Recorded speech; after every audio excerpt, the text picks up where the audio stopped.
हरिओम सभी को। स्वागत है आप सभी का आज की इस क्लास में। सबसे पहले प्रार्थना करेंगे। सभी धीरे से आंखें बंद कर लेंगे, हाथ ज्ञान मुद्रा में रखकर बैठ जाएंगे। धीमा गहरा लंबा श्वास लेंगे, धीमा गहरा लंबा श्वास छोड़ेंगे।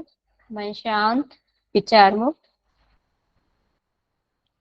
ओम भूर्भुवः स्वः तत्सवितुर्वरेण्यं भर्गो देवस्य धीमहि धियो यो नः प्रचोदयात्।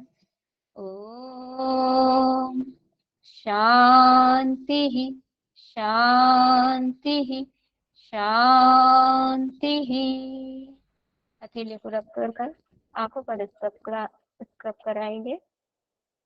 धीरे से आंखें खोल लेंगे और आज की क्लास को आगे बढ़ाएंगे। रिवीजन किया जाए एक बार। सबसे पहले शालिनी जी आप करवाएंगे आज रिवीजन। शालिनी कांता जी जिन्होंने होमवर्क किया है, जब आपने टेबल बनाई है तो। सॉरी मैम, बहुत नॉइज है मेरे घर में, sorry. Okay. Any anyone raise your hand.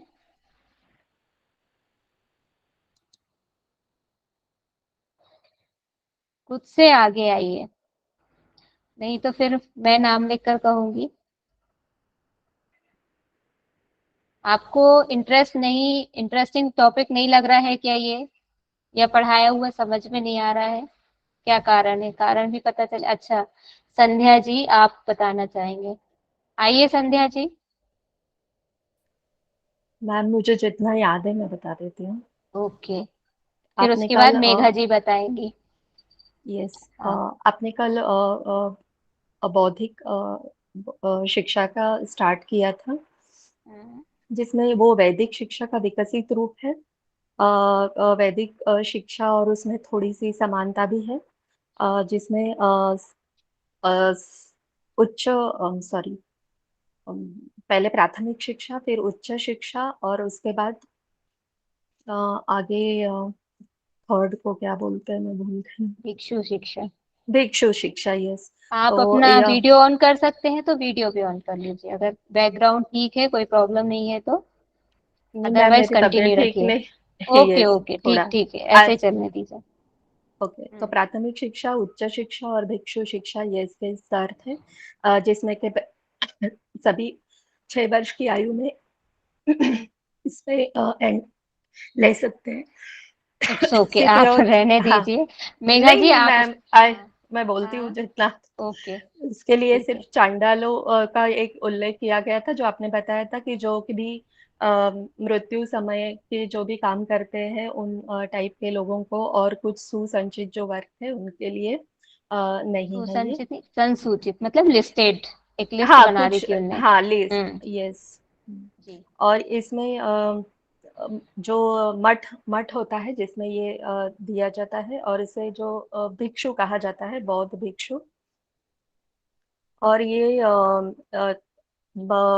एक पोथी, जो बच्चों को एक सिद्धि रस्तु करके एक पोथी होता है, जिसमें कुछ 12 अध्याय है शायद, और 49 वर्ण माला कुछ है, वो पढ़ाया जाता है। और 16 माह के अध्ययन के बाद फिर उनको बेसिक जो चिकित्सा या जो शिक्षा है वो दी जाती है।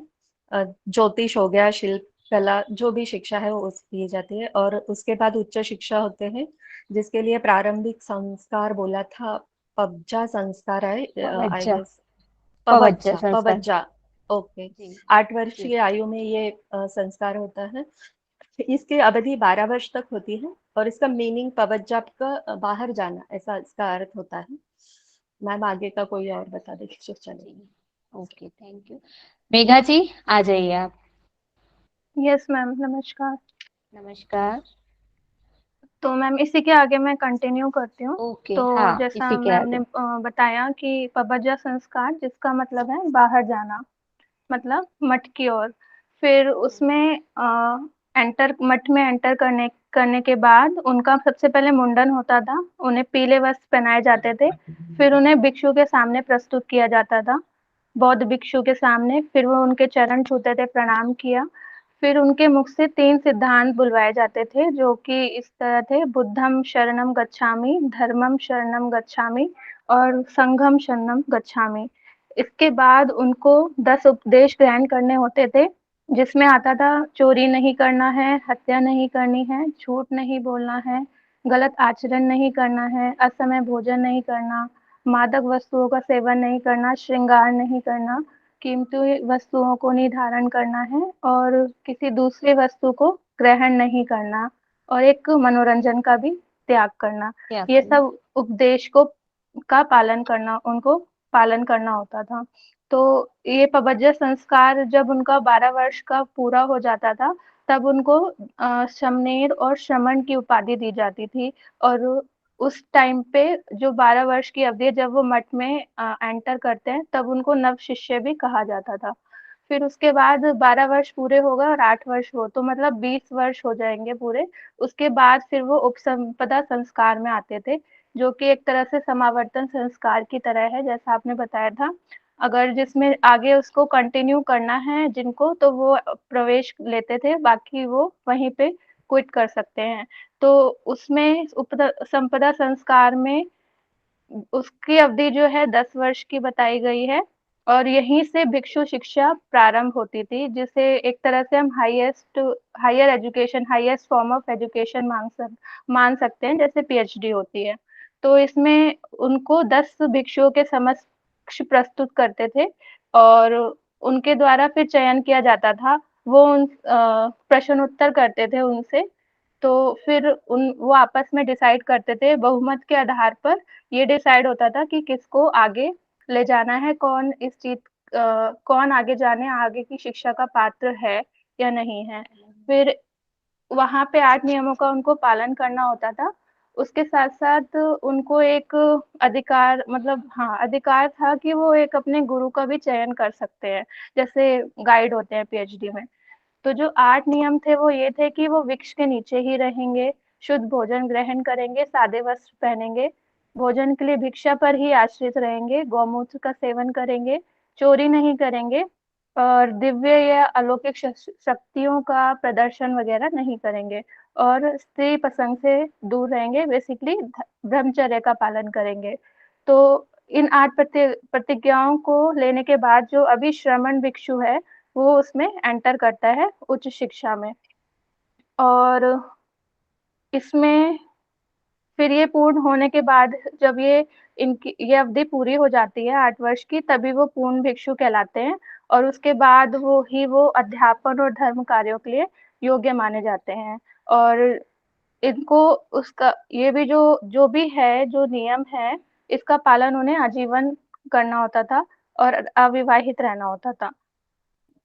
मैम इतना ही। बहुत बढ़िया। आप दोनों ने बहुत अच्छे से पूरा एक्सप्लेनेशन दिया है। अभी तक हमने जो भी पढ़ा उसका अच्छी तैयारी। बाकी सब लोग भी ऐसे ही प्रयास करेंगे, सामने आएंगे तो अच्छा रहेगा, आप लोगों का कॉन्फिडेंस लेवल बढ़ेगा। मेरी स्क्रीन प्रेजेंट हो रही है सभी को। ओके, चलिए हम कल से आगे बढ़ेंगे।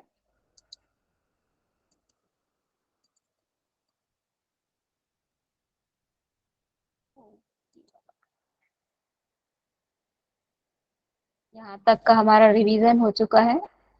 अब हम आगे जो हमने एक शब्द सुना था, चांडाल को वंचित रखा गया है। चांडाल शब्द हमने सुना था कि उनको शिक्षा से वंचित रखा गया, मतलब उनको स्टूडेंट्स नहीं माना जाएगा। अब हम और जो पूरी लिस्ट है उसके बारे में डिटेल में पढ़ेंगे कि उसमें और कौन लोग शामिल थे। तो इसमें विद्यार्थत्व, मतलब विद्यार्थी कौन नहीं हो सकता, उसे विद्यार्थी नहीं माना जाएगा। नपुंसक मीन्स जो नेक्स्ट जनरेशन को आगे नहीं बढ़ा सकता, जनरेशन आगे नहीं बढ़ा सकता है, उसको इसमें नहीं रखा जाएगा। दास या ऋणी, दास कौन होता है? पहले के जमाने में क्या चलता था कि गरीबी बहुत ज्यादा होती थी या जो उत्तर वैदिक काल की जो कुरूपता आई थी, धर्म के नाम पर गलत प्रचार प्रसार और कुरीतियां जो आई थी, उस उत्तर वैदिक काल में ही दास परंपरा का भी कहीं ना कहीं उद्भव हुआ था कि लोगों को धन उधार देना, जिन्होंने जो धनाढ्य हो गए, वेद शास्त्र और इन सब का पाठ कर लिया, या जो दूसरे अन्य वर्ग हैं जिनके पास पैसा है, कुल मिला के 3 वर्गों के पास था पैसा, संपन्न थे वो, और बाकी जो एक वर्ग बचा जिसे शिक्षा प्राप्त नहीं थी, दूसरों की सेवा करता था, उस सेवक का शोषण कर करके उसको कहीं ना कहीं दास वाली स्थिति में पहुंचा दिया गया। मतलब आपके अंडर में वो काम करेगा, आप उससे जो चाहे वो करवा सकते हैं, वह अपनी मर्जी से नहीं जी सकता, उसे अपनी मर्जी से कुछ भी करने का अधिकार नहीं था। वह सिर्फ आपकी सेवा ही करेगा, आपके सारे काम करेगा। आपने कह दिया उठ जा तो उठ जाएगा, आपने कह दिया बैठ जा तो बैठ जाएगा।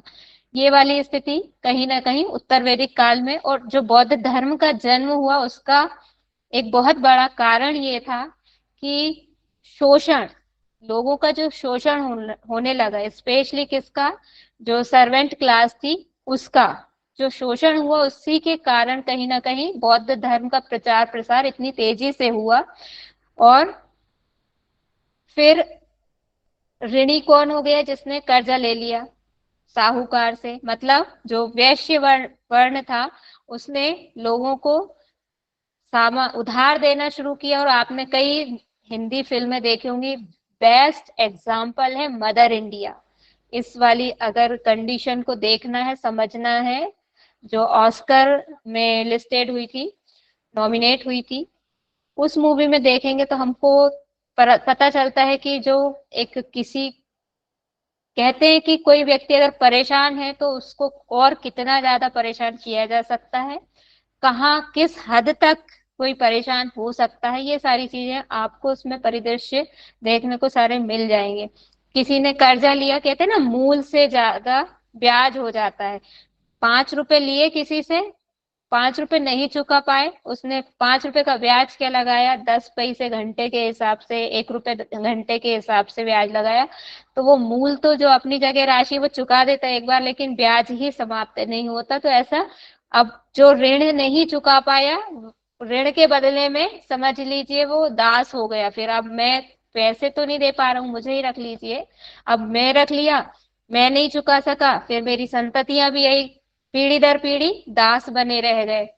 तो दास या ऋणी, इनको भी उस कैटेगरी में नहीं रखा गया, शिक्षा का अधिकारी नहीं समझा गया। अपंग, अपंग आजकल जिसके लिए दिव्यांग वर्ड यूज किया जाता है, और अंग भंग, ये दो अलग अलग चीज हैं, थोड़ा सा अंतर है। अपंग का मतलब ये हो जाता है, अगर किसी व्यक्ति के शरीर में कोई ऐसी खराबी है जिसकी वजह से वह सामान्य कार्यकलाप नहीं कर पाता है, स्पेशल की कैटेगरी में आता है, जैसे पूर्ण रूप से दृष्टि बाधित हो, कुछ थोड़े रूप में दृष्टि बाधित हो, और या फिर किसी का एक हाथ नहीं है या एक पैर नहीं है, जो सामान्य व्यक्ति दोनों पैरों से चल सकता है वैसे वह नहीं चल सकता, सामान्य व्यक्ति दोनों हाथों से जो काम कर सकता है वैसे नहीं कर सकता। और अंग भंग में क्या है, अंग भंग में हम लोग क्या करते हैं, महिलाएं कान छिदवाते हैं, कुछ पुरुष भी छिदवाते हैं। आप पहले के जमाने में राजा महाराजा जो होते थे, कानों में पहनते थे, कुंडल पहनते थे, बड़े बड़े सारे आभूषण। ऐसा हमको लगता है कि जेवर आभूषण तो केवल महिलाओं के पहनने की, लेकिन हम अगर पुराने जमाने के, हमको जो चित्रकला मिलती है, चित्रकला में अगर हम देखते हैं, या जितना भी आर्किटेक्चर हम देखते हैं, तो उसमें हमें पता चलता है कि पुराने जमाने में पुरुष भी, स्पेशली जो राजघराने के पुरुष होते थे, सारे आभूषण पहनते थे। वो चूड़ी, कंगन और गले में हार, कान में कुंडल, ये सब पहनते थे। और कुछ कुछ राजा, उन्हें हम थोड़ा सा मानसिक उससे भी कह सकते हैं, नाक में भी पहनते थे बाली। तो ये सारे आभूषण पहनते हैं, तो इसमें क्या होता है, छेद करना पड़ता है कानों में, कहीं भी जहां भी पड़ रहे हैं, मतलब छेद हुआ। अंग भंग मतलब आपका कहीं ना कहीं एक उसमें से विकृति आ गई है, कि नॉर्मल नहीं, पूरी आपकी कहना चाहिए कि साबुत, पूरा पूरा का पूरा शरीर नहीं है आपका, उसमें कुछ ना कुछ कमी है, आपने खुद कर ली है वह कमी।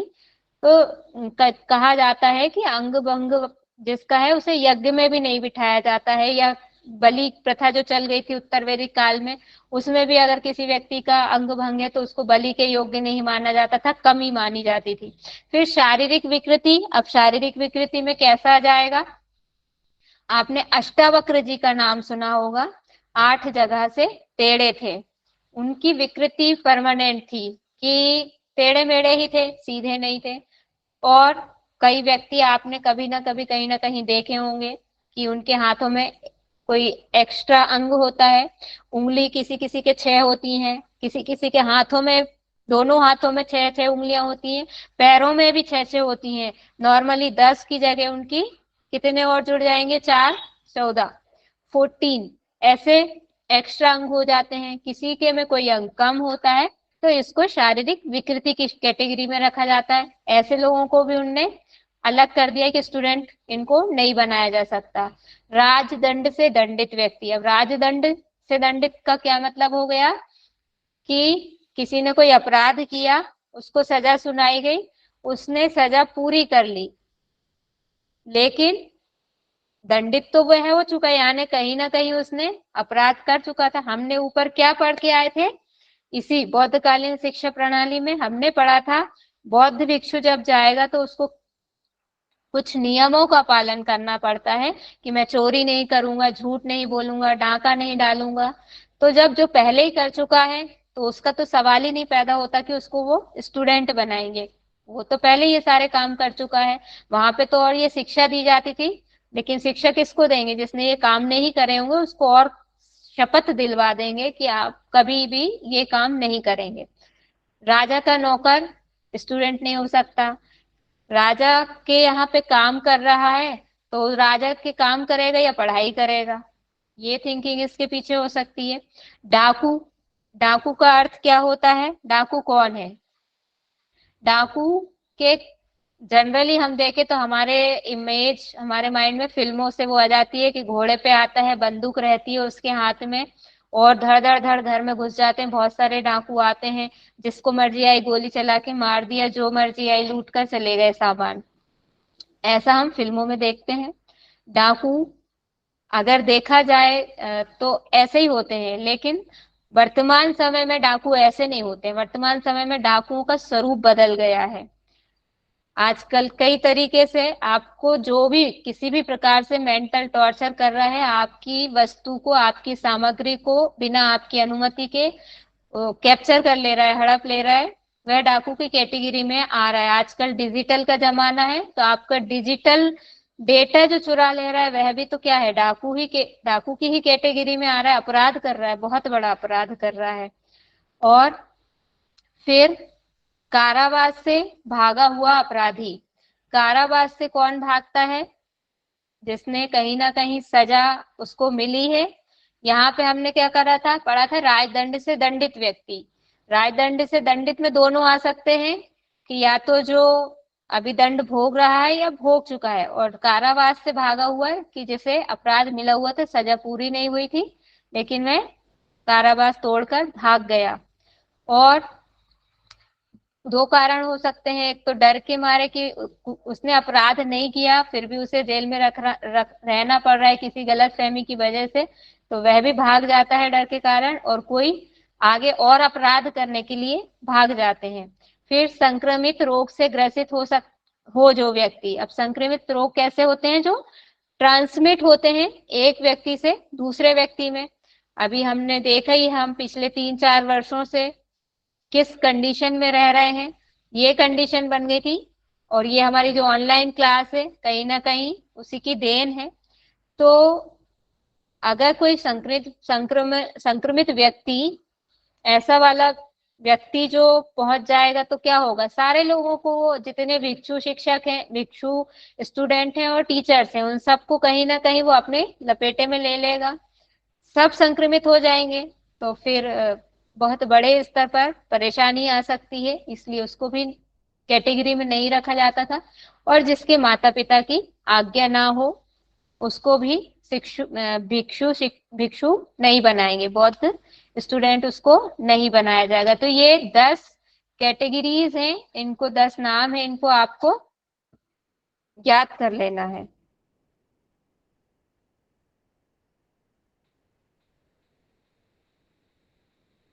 नेक्स्ट हम देखेंगे शिक्षण विधियां।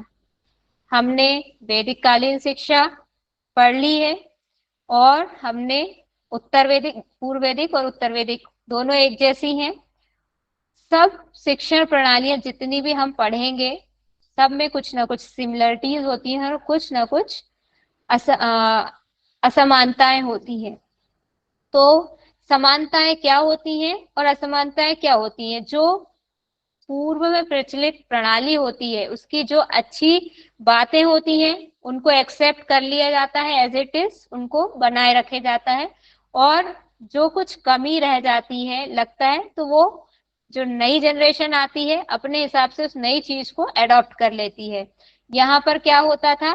प्राथमिक स्तर पर भाषण, प्रवचन और प्रश्नोत्तरी विधि, क्योंकि यहाँ पर प्राथमिक शिक्षा भी कहाँ दी जा रही थी? जो एजुकेशन इंस्टीट्यूशन है उसमें, जबकि वहां पर प्राथमिक शिक्षा हमको घर पर ही मिल रही थी। तो घर पर ना तो कोई भाषण दिया जाता था ना कोई प्रवचन दिया जाता था। घर पर शिक्षा दी जाती थी लेकिन छोटे छोटे टुकड़ों में, जो काम कर रहे हैं उसी में, खेल खेल में।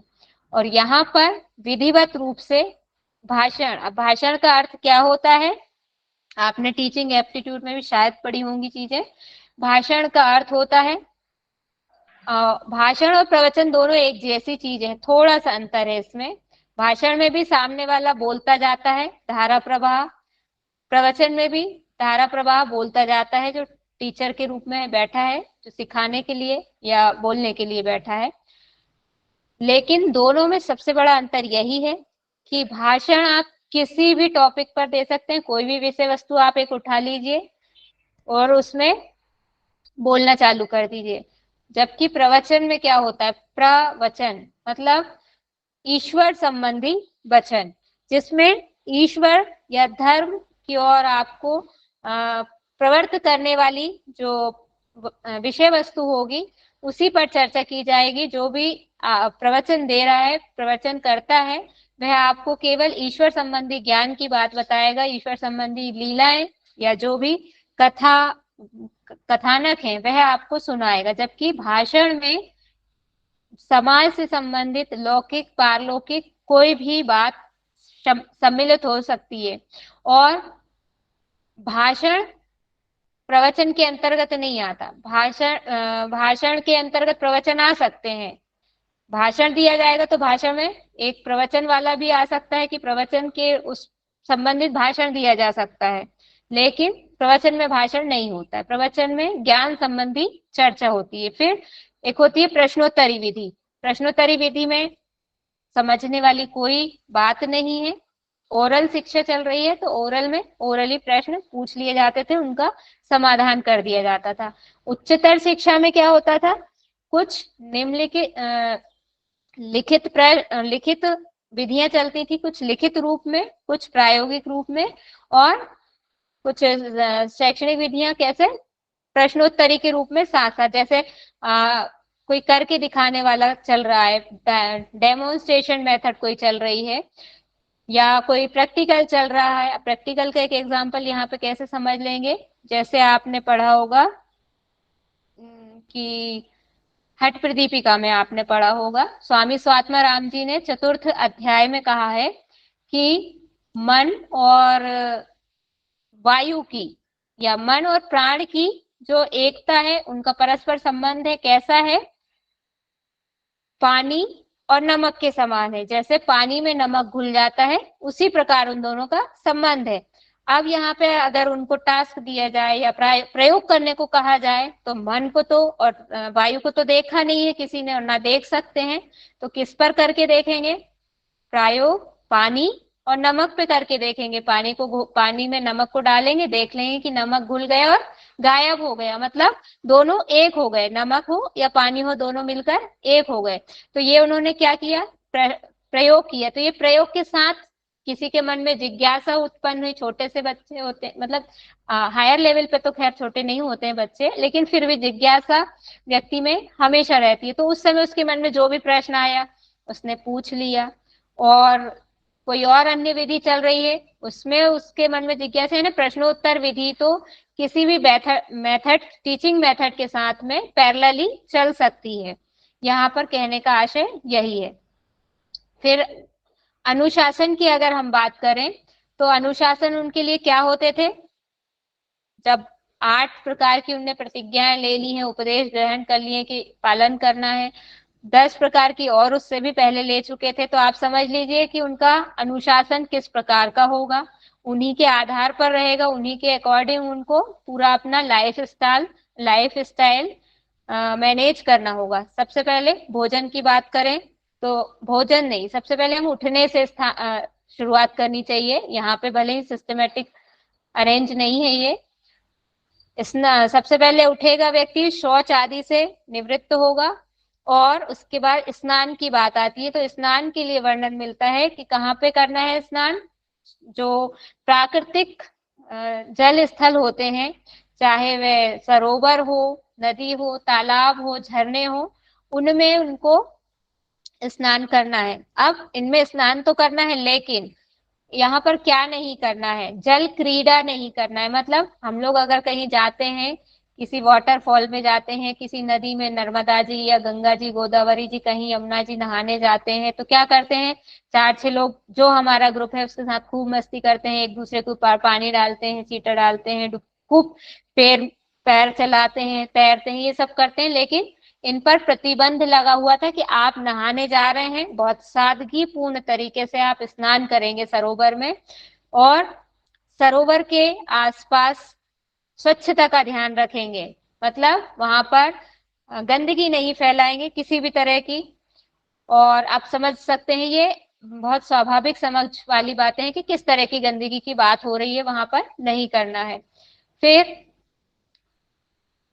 वस्त्रों की बात आती है स्नान के बाद। वस्त्र कैसे पहनेंगे? केवल 3 वस्त्र इनको पहनने की अनुमति थी, उसको त्रिस्वरा कहते हैं। आगे आएगा उसका वर्ण, ये लिखा हुआ है यहीं पर, तिसिवरा।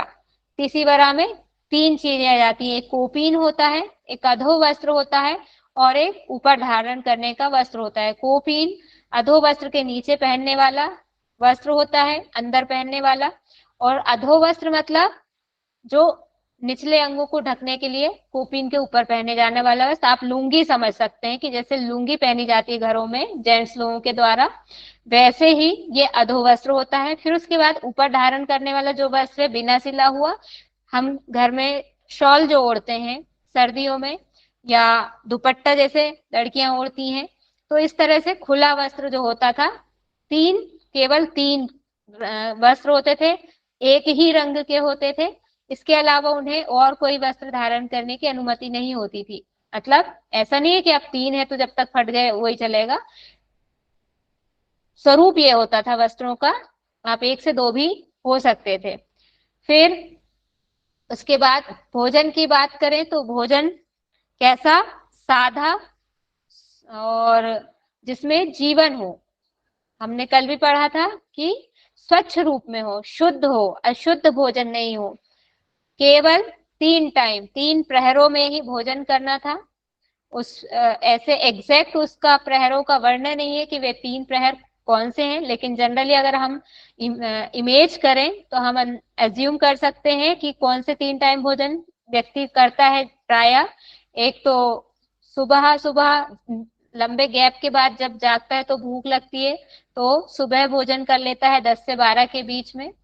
फिर बहुत भूख लगती है तो दोपहर में, और फिर रात्रि में या शाम को जब भी। तो उनको शाम को तो मना ही था, संध्या वंदन के टाइम पे कुसमय भोजन नहीं करना है, तो कुसमय नहीं करेंगे। तो उनका जो सूर्यास्त से पहले वाला समय है या तो उसमें करेंगे, या जो भी संध्या वंदन के अलावा टाइम है उसमें करेंगे। फिर अगर हम बात करें कि डूज और डोंट वाली यहाँ पर बात आ रही है, तो सार्वजनिक स्थलों पर प्रवेश वर्जित, और प्राकृतिक संपत्ति के विनाश का निषेध। प्राकृतिक संपत्ति जैसे हमने कल भी बात करी थी कि जो जितने भी धरोहर होती हैं, नदी होते हैं, तालाब होते हैं, अब उस समय तो ऐसे ही था। आज हमारे लिए प्राकृतिक जो धरोहर है वो अलग टाइप की है, जो पुरानी इमारतें हैं, बिल्डिंग्स हैं, वह हमारे लिए धरोहर है।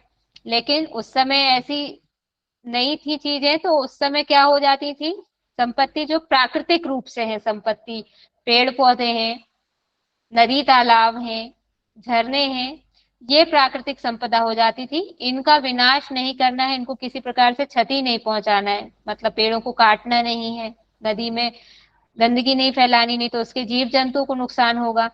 सार्वजनिक स्थलों पर प्रवेश वर्जित है। कैसे सार्वजनिक स्थल, जैसे अब भिक्षा मांगने गए, वहीं कहीं पे मेला चल रहा है, मनोरंजन चल रहा है कुछ, तो हम वहां पे चले गए, या कोई बड़ा कार्यक्रम आयोजित है, हम उसमें जाकर बैठ गए। ऐसा नहीं कर सकते, आपको बिल्कुल सीधे जाना है नाक की सीध में, और नाक की सीध में वापस आना है भिक्षा लेके।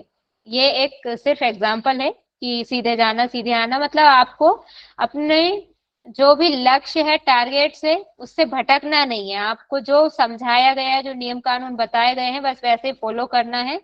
अलग से उसमें कोई भी एक्टिविटी इंक्लूड नहीं करनी है। सुंदर दिखने के लिए सौंदर्य प्रसाधन सामग्रियों का यूज नहीं करना है। सौंदर्य प्रसाधन सामग्री सब लोग बहुत अच्छे से समझते हैं। लिपस्टिक लगा ली, पाउडर लगा लिया, काजल लगा लिया, क्रीम, ये सब चीजें, परफ्यूम, ये कुछ नहीं लगाना है। आप जैसा आपको ईश्वर ने बना दिया है वैसे ही बने रहना है। कुछ हमको अलग से उसमें करने की आवश्यकता नहीं है।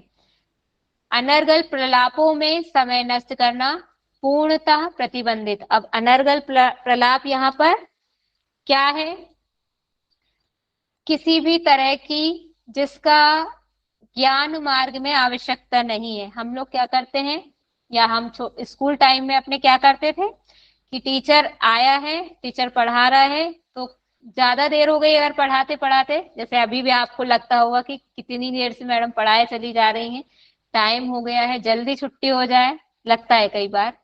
तो जैसे ही मैडम गई, क्या करेंगे हम सब लोग, इधर उधर की अपनी अपनी सीट छोड़ के एक जगह झुंड बना के और गप चालू।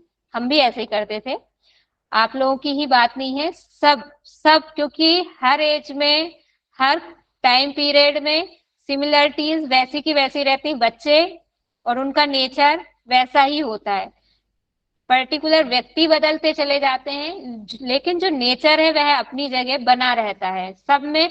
आप जो अपने टाइम में गेम खेलते होंगे बचपन में, आप देखेंगे आपके बच्चे जब स्कूल से आके बताते होंगे, तो हमने आज ये गेम खेला, तो आपको याद आ जाता होगा कि अच्छा हम भी ऐसा खेलते थे। क्योंकि ये होता है, क्योंकि सभी पेरेंट्स कहीं ना कहीं उनके पास जो है वो अपने आगे ट्रांसमिट करते हैं।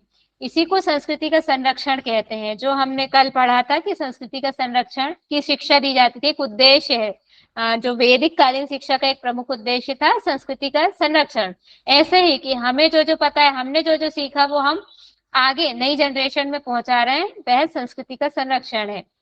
तो यहाँ पर जो स्कूल में हम गप्पेबाजी करने लगते थे, जो साधारण स्टूडेंट है, वैसा यहाँ पर पूर्णतः प्रतिबंधित है कि आपको किसी भी तरह की नॉनसेंस टॉकिंग नहीं करनी है। कुछ भी A to Z, सिर्फ आपको ज्ञान संबंधी चर्चा करनी है। अगर आप आपस में, कोई टीचर नहीं भी है, आपस में आपको बात करना है, बात करने की मनाही नहीं है, लेकिन केवल उपयोगी चर्चा करनी है जो आपकी एजुकेशन से रिलेटेड हो। फिर भिक्षाटन द्वारा ही मात्र वस्त्र एवं भोजन की व्यवस्था की जाती थी, और आप कुछ नहीं मांगेंगे, आपके मनोरंजन के साधन से संबंधित कोई वस्तु नहीं मांगेंगे। भोजन और वस्त्र, दो चीज जैसी मिल जाए, जितनी मिल जाए, आपको लेकर आ जाना है। और वो वह भी कितनी, आप भिक्षा मांगने गए हैं, मांगना नहीं है किसी से, द्वार पे बस चले गए, खड़े हो गए, अगर द्वार पे से कोई आ गया, थोड़ी बहुत आपकी जितनी क्षमता थी आपने देख लिया, कितनी देर रुके हैं, सामने से देख लिया। पहले तो क्या हुआ, मोस्टली दरवाजे हुआ ही नहीं करते थे, ये सब तो बहुत धीरे धीरे चीजें बदलती चली गई। खुला हुआ घर रहता था, आप खड़े हो गए तो दिख जाता था कि हाँ कोई आया है, दहलान होती थी, बारंडे होते थे, उसमें बैठते थे लोग, दिख जाता था कि कोई आया है। तो जो धार्मिक प्रवृत्ति के होते हैं तुरंत उठकर दान दे देते थे। और अगर सेम वे जैसे प्राचीन जो वैदिक कालीन थी, उसमें भी क्या होता था, बच्चों को बहुत अच्छे भाव से दे दिया जाता था भिक्षा, भोजन सामग्री, क्योंकि उन्हें लगता था हमारे बच्चे भी पढ़ते हैं तो यहाँ पर भी भिक्षा के लिए मन में अच्छा भाव होता था लोगों को। लेकिन भिक्षु खुद से कुछ नहीं मांगते थे, बस खड़े हो जाते थे और अगले जगह आगे आगे नए नए द्वारों के सामने पहुंचते जाते थे। कहाँ तक, कब तक, जब उनकी दैनिक आवश्यकता की पर्याप्त मात्रा उनको मिल जाती थी, प्राप्त हो जाती थी। उसके बाद वे और एक्स्ट्रा नहीं लेते थे, बस उतने लेकर जहां तक पहुंचे थे वहां से वापस लौट आते थे। तो ये अनुशासन संबंधी या उनकी एक रूटीन संबंधी यहाँ पर जानकारी थी। इसके बाद अगर गुरु शिष्य संबंध की बात करें हम, तो गुरु और शिष्य के मध्य संबंध वैसे ही थे, पूर्व वैदिक कालीन शिक्षा पद्धति के समान, और भी आदर और सम्मान का भाव था यहाँ पर। और गुरु का क्या दायित्व होता था, उसे एक आदर्श स्थापित करना पड़ता था, आदर्श शिक्षक के रूप में अपने आप को स्थापित करना पड़ता था अपने स्टूडेंट्स के सामने। क्योंकि जैसा आचरण गुरु करेगा वैसे ही उसके शिष्य करेंगे, क्योंकि पूरे टाइम उनको मठ में ही रहकर, उनके सानिध्य में रहकर ही शिक्षा ग्रहण करनी है, उन्हीं को फॉलो करनी है। जैसा कि हमको सबको पता है कि जो प्राइमरी एजुकेशन होती है उसमें भी जब तक बच्चा घर में होता है 3 वर्ष की आयु तक, क्या करता है बच्चा, कैसे सीखता है, अनुकरण द्वारा सीखता है, फॉलो करता है। आप बोलना बच्चा कैसे सीखता है, आपने एक शब्द कहा और तुरंत बच्चा उसको फॉलो कर लेता है, कैच कर लेता है और कई बार उसको दोहराता रहता है।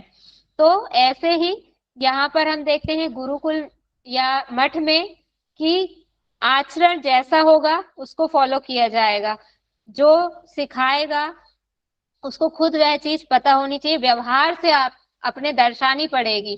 कह रहे हैं कि झूठ मत बोला करो या मैं चोरी नहीं करूंगा, तो उनको दिखाना पड़ेगा व्यवहारिक रूप से कि ना झूठ बोलते हैं ना चोरी करते हैं, तब तो एक आदर्श के रूप में आराम से ग्रहण कर लिया जाएगा। उसको पता चल रहा है कि खुद ही शिक्षा देने वाले खुद ही झूठ बोल रहे हैं और खुद ही चोरी कर रहे हैं। सामने से तो बोल रहे हैं कि झूठ नहीं बोलना चाहिए, चोरी नहीं करना चाहिए, लेकिन नजर तो पड़ी जाती है, चीजें कभी ना कभी सामने आ जाती। बाई चांस किसी शिष्य ने देख लिया कि टीचर चोरी कर रहा है, फिर क्या होगा, चोरी पकड़ा जाएगी। दूसरी चीज, स्टूडेंट्स को एक यहाँ पर ये भी अधिकार था कि वो भी ऑब्जर्वेशन करते रहते थे बौद्ध भिक्षुओं का। आप ऐसे भी समझ सकते हैं कि जो रिसर्च स्कॉलर होते हैं कहीं ना कहीं वो भी स्टूडेंट होते हैं, गाइड के अंडर में पढ़ाई करते हैं। तो जो स्टूडेंट्स एज ए स्टूडेंट ही कहला रहे हैं, दूसरे जो हायर एजुकेशन वाले हैं या प्राइमरी एजुकेशन वाले हैं, वह उन रिसर्च स्कॉलर्स को क्या करेंगे, ऑब्जर्व करते हैं कि ये गलत काम तो नहीं कर रहे हैं, और वो गाइड को सूचित कर सकते हैं इस बारे में।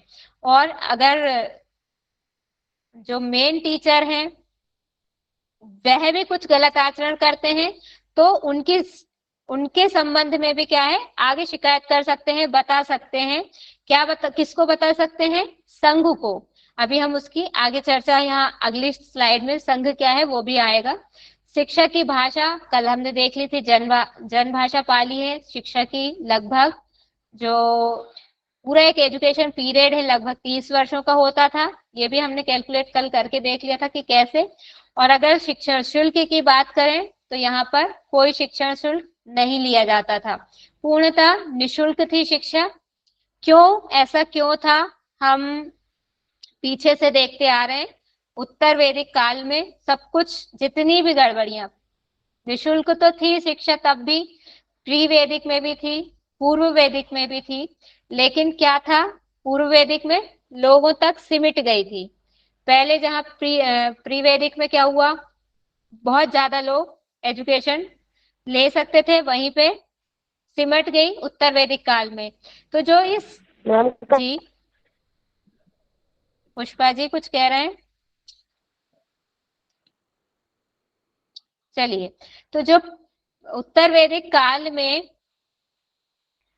स्वरूप बिगड़ा, उसके कारण ही जो बाहर के लोग, इस किराइट एरिया के बाहर के जो लोग रह रहे थे, उनको इस नए बौद्ध धर्म में जो शिक्षा प्रणाली आई या जो बौद्ध धर्म की शिक्षा उनको प्राप्त हुई, बौद्ध धर्म से जुड़ के उन्हें अच्छा लगा, क्योंकि इसमें निःशुल्क शिक्षा दी जा रही थी, प्लस इसके दरवाजे द्वार सभी के लिए खोल दिए गए थे। पूर्व वैदिक काल में एक वर्ग को पूरी तरह से वंचित रखा गया था।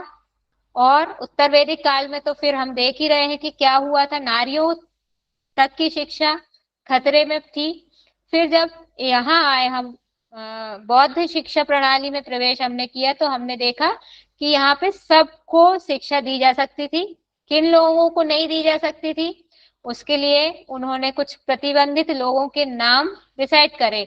और उसमें भी हम बहुत आपत्ति नहीं दर्शा सकते, क्योंकि कहीं ना कहीं वह मठ के जो नियम थे उसका अनुसरण नहीं करने वाले लोग थे, इसलिए उनको वहां से वंचित किया गया था।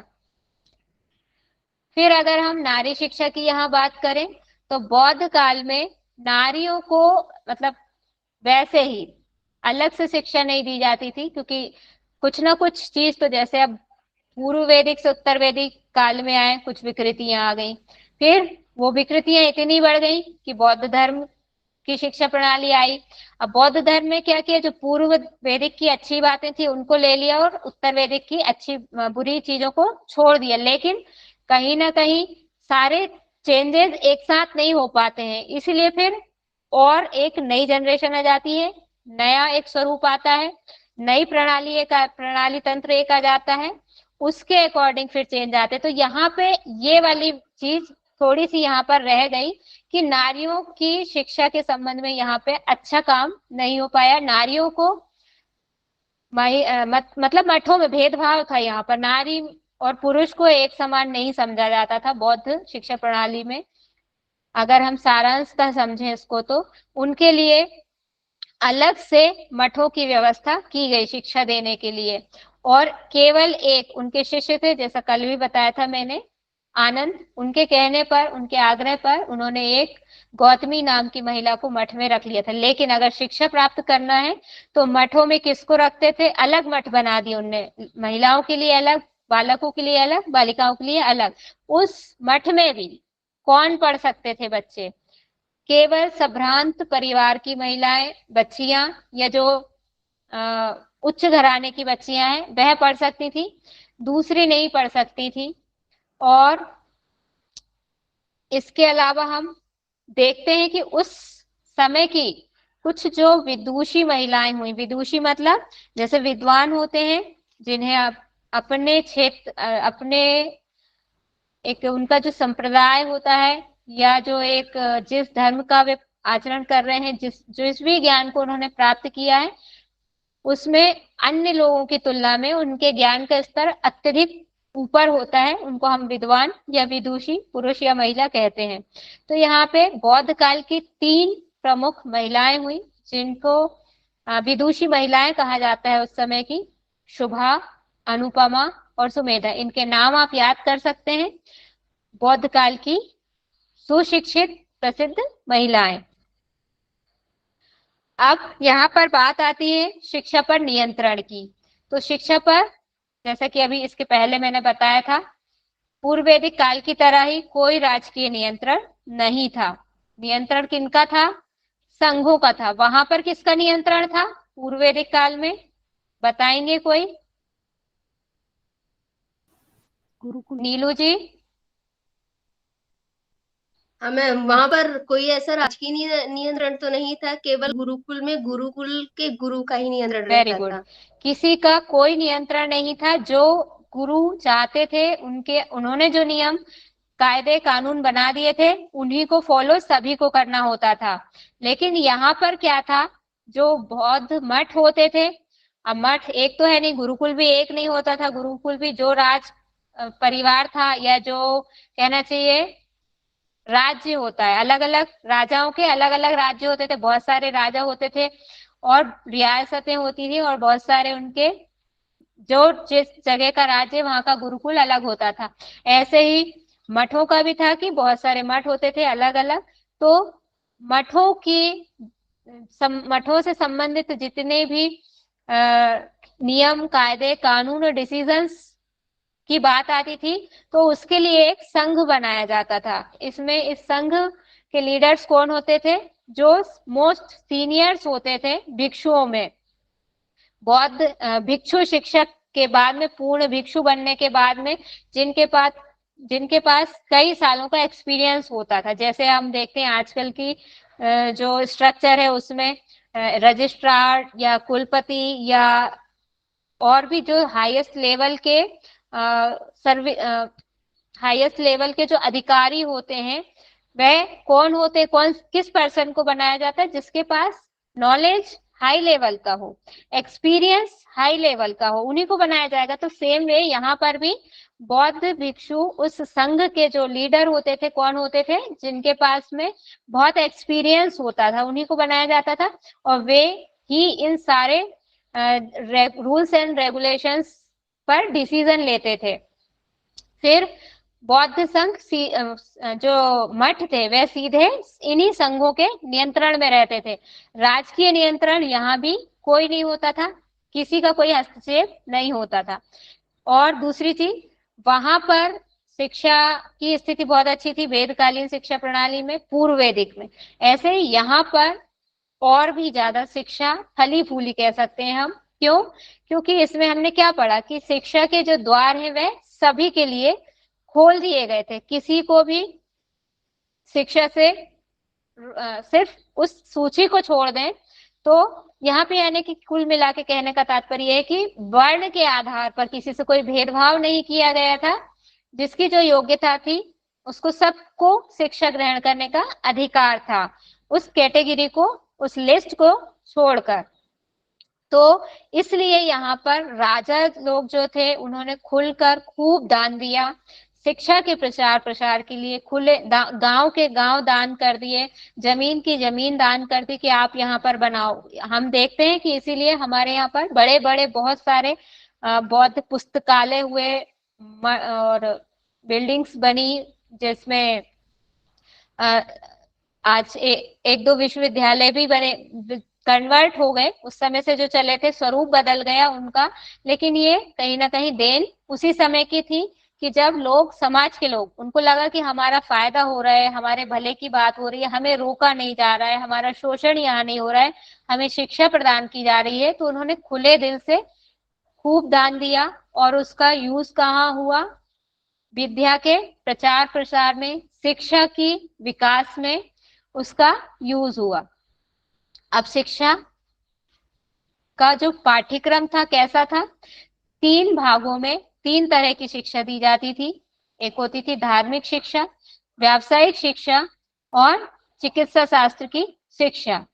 धार्मिक शिक्षा जैसी जो थी, कर्म की शिक्षा, कर्तव्य प्रधान शिक्षा होती थी। कर्म की, जैसे कि हमने स्टार्टिंग में पढ़ा था प्री वैदिक काल में कि किसको क्या काम करना है, लेकिन वहां पे कर्म जो, जैसे क्षत्रिय है, जो ताकतवर व्यक्ति है, उसको रक्षा का काम, जो पढ़ने लिखने में ज्यादा अच्छा है उसको वेद अध्ययन या उसको ईश्वर साक्षात्कार वाले मार्ग पर आगे बढ़ाना, जो जिसका दिमाग बहुत तेज चलता है कैलकुलेशन में, उसको व्यापार और वाणिज्य का काम। इस टाइप से कर्तव्य की शिक्षा, क्या काम कर्तव्य में किसी भी तरह। फिर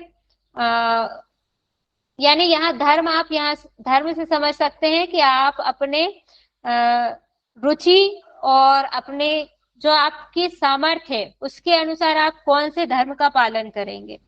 कर्तव्य धर्म का पालन, यहाँ पे अपने कर्तव्य धर्म की बात आ रही है। जैसे पुत्र का धर्म क्या होता है? माता पिता की सेवा करना, वह पुत्र धर्म हो जाता है। ऐसे ही धर्म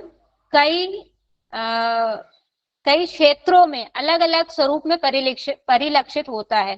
धर्म को एक छोटे से संकीर्ण स्वरूप में बांधा नहीं जा सकता, धर्म की कोई सीमा नहीं है। जहां जैसी आवश्यकता होती है वहां उसका वैसा मीनिंग हमको लेना पड़ता है। व्यावसायिक शिक्षा में हस्त कौशल, भवन निर्माण, मूर्तिकला, भित्ति चित्र, कृषि, वाणिज्य, पशुपालन, इन सब की शिक्षा दी जाती थी। अब यहाँ पर आपको एक ये होगा, किसी को आइडिया है भित्ति चित्र का क्या मीनिंग है? यहाँ पर दीवारों पर जो मूर्तियां बनाई जाती थी मैम, ये होगा मेरे ख्याल से। दीवालों पर है, करेक्ट है, मूर्तियां नहीं, लेकिन चित्र, यहाँ चित्र वर्ड है, कलाकृति, जो दीवालों पर पेंटिंग समझ लीजिए आप इसको। और मतलब जो उकीड़े जाते थे बहुत बारीकी से। आपको कहीं कहीं जैसे भोजपुर में और कहीं कहीं आपको मिलते हैं कि आप उसको बारीकी से देखेंगे तो कुछ बना रहता है, वो हमें लाइनों लाइनों के फॉर्म में रहता है, यानी चित्र ही रहते थे, कलाकृति मूर्ति और उसकी उकेरने वाला नहीं, वो थोड़ा सा और उसमें आ जाता है। पेंटिंग के उससे ले सकते हैं आप उसको कि डिजाइन हमें बनी है। हाँ हमें जो भित्ति चित्र है ना, वो क्या हाँ होता है, अलग से उभरा हुआ रहता है, उसको उकेरा जाता है। जैसे दीवार है तो फॉर एग्जाम्पल अलग से उसकी एक मिट्टी रहेगी, मिट्टी को उसमें ऐसा लगाते जाते हैं कि एक नहीं आकार नहीं देते नहीं हैं ऐसा। नहीं नहीं ऐसा, पत्थरों में मतलब ही उकेरा नहीं जाता नहीं, है। आप तो प्लाई थोड़ा में भी सा बस, बनती है। थोड़ा सा क्या है, नहीं जी। इसको ऐसे समझिए, गलत नहीं है, अंतर ये है कि मान लीजिए दीवार है ना, ये बनी हुई है मिट्टी की, तो इसी में हमने एक आजकल ड्रिल मशीन आती है, आप उससे समझ लीजिए कि ड्रिल मशीन से हम इसी में हमने कोई डिजाइन बना दिया, चित्र बना दिया कोई, ये भित्ति चित्र होगा। भित्ति मतलब दीवाल, भित्ति का मीनिंग होता है दीवाल। और जो आप ऊपर से कह रहे हैं कि कुछ ऊपर से लगा के जाएंगे, वो अलग चीज हो जाती है। ये इसी में था, इसी में आपने डिजाइन बना दिया, यानी कि ये कटिंग हो रही है, यहाँ पे कटिंग करके बना रहे हैं।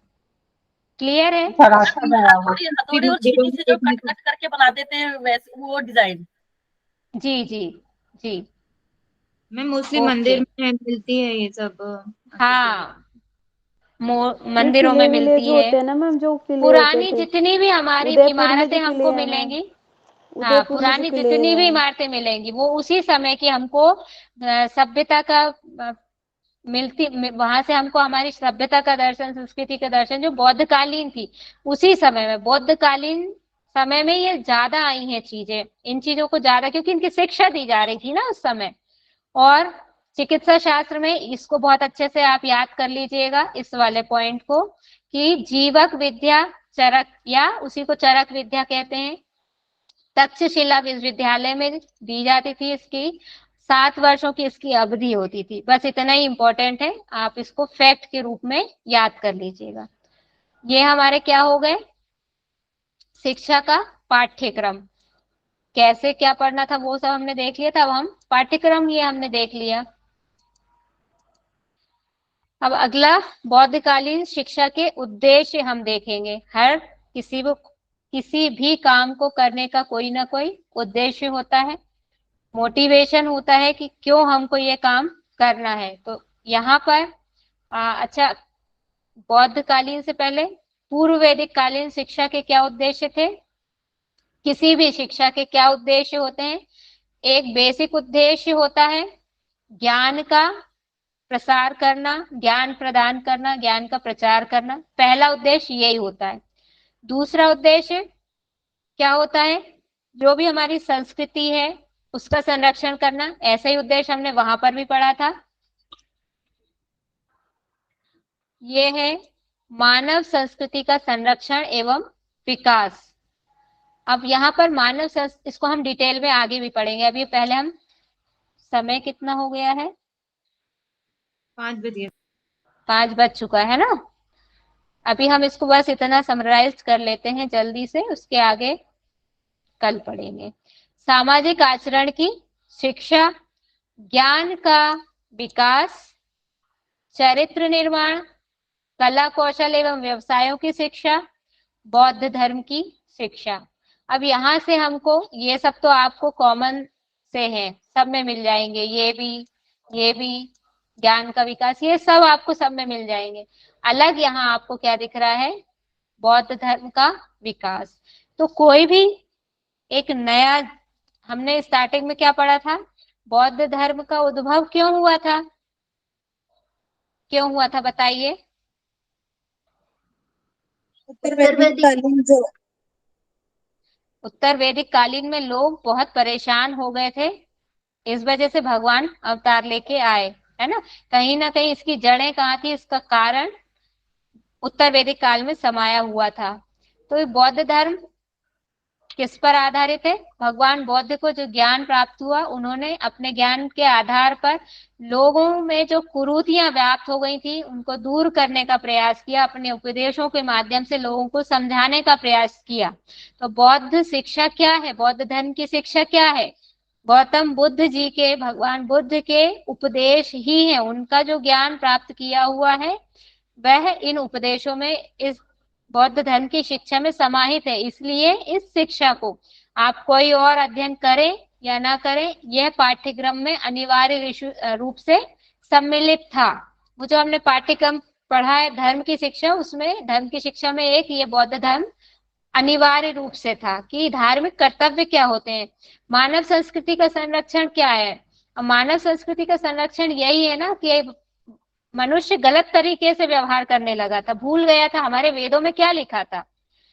हमने हमारे मतलब इधर पे आके हम वो अष्टांगिक मार्ग पढ़ते हैं, आर्य बुद्ध धर्म में जो 4 आर्य सत्य हैं, गौतम बुद्ध ने जो ज्ञान प्राप्त किया, और वही हम वेद काल में उनको पढ़ चुके हैं, देख चुके हैं। हमें बहुत पहले ही बता दिया, सब चीजें हैं वैदिक कालीन में भी, क्या करना है क्या नहीं करना है, यम है नियम है, सब कुछ है। वहां पर भी सब कुछ है, यहाँ पर भी। लेकिन बीच का एक जो पीरियड आया था वहां सब भूल गए थे। फिर उस जो भूले हुए को यहाँ पे याद दिलाने के लिए, इसीलिए बौद्ध धर्म की शिक्षा दी जाती है। पहले भगवान बुद्ध ने इसको उपदेश के माध्यम से अपने शिष्यों तक पहुंचाया, फिर उन शिष्यों ने उसे कहीं ना कहीं लिपिबद्ध किया और आगे प्रचार किया। गुरु शिष्य परंपरा से ये सारी चीजें हमेशा हस्तांतरित होती रहती है। आज हम इसको यही विराम देते हैं। कल हम पढ़ेंगे इनको डिटेल में पढ़ेंगे, जितने भी हमने अभी ये पढ़े हैं इनको हम कल 6-7 उद्देश्य हैं डिटेल में पढ़ लेंगे। होमवर्क कल का ही नहीं करके लाए हैं तो फिर आगे कैसे काम, मतलब मन कैसे करेगा कि आपको होमवर्क दिया जाए। आप लोग करें होमवर्क तो आपको होमवर्क दिया जाए, नहीं तो बस यही होगा कि हम आपको फॉर्मेलिटी के तौर पे पढ़ा देते हैं, आप भी लेक्चर सुन के और चले जाइए, और आपकी क्वेश्चन मनी तो जमा है ही, जो पढ़ेगा उसको और सिलेक्ट हो जाएगा उसकी क्वेश्चन मनी जो है वापस हो जाएगी, बाकी की डूब जाएगी। तो ये आप पे डिपेंड करता है। होमवर्क मिलने से फायदा है कि नुकसान है, बताइए। मैम होमवर्क क्या था, मैं एक्चुअली कल थी। अरे एक की बात नहीं, किसी एक की बात नहीं है ये मैं सभी के लिए कह रही हूँ। चलिए सबसे पहले, 1 मिनट, सबसे पहले हम लोग शांति पाठ करेंगे, बाकी की चर्चा हम उसके बाद करेंगे।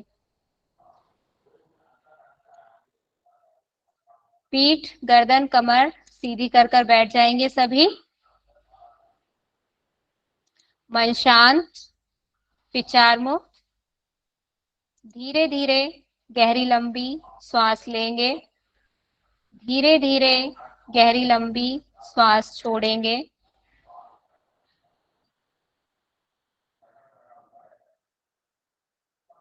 प्रियंका जी, आज आप प्रेयर करा दीजिए।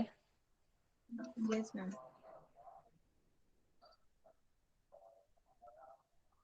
किसी भी ध्यानात्मक आसन में बैठ जाइए। 3 बार ओम का उच्चारण करेंगे, तत्पश्चात मंत्र का उच्चारण करेंगे।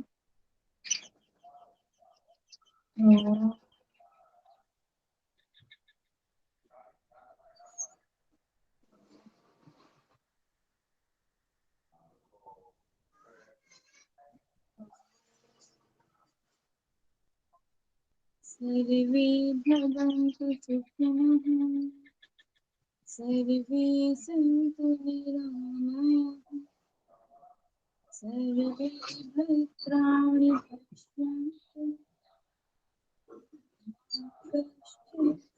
ओम शांति।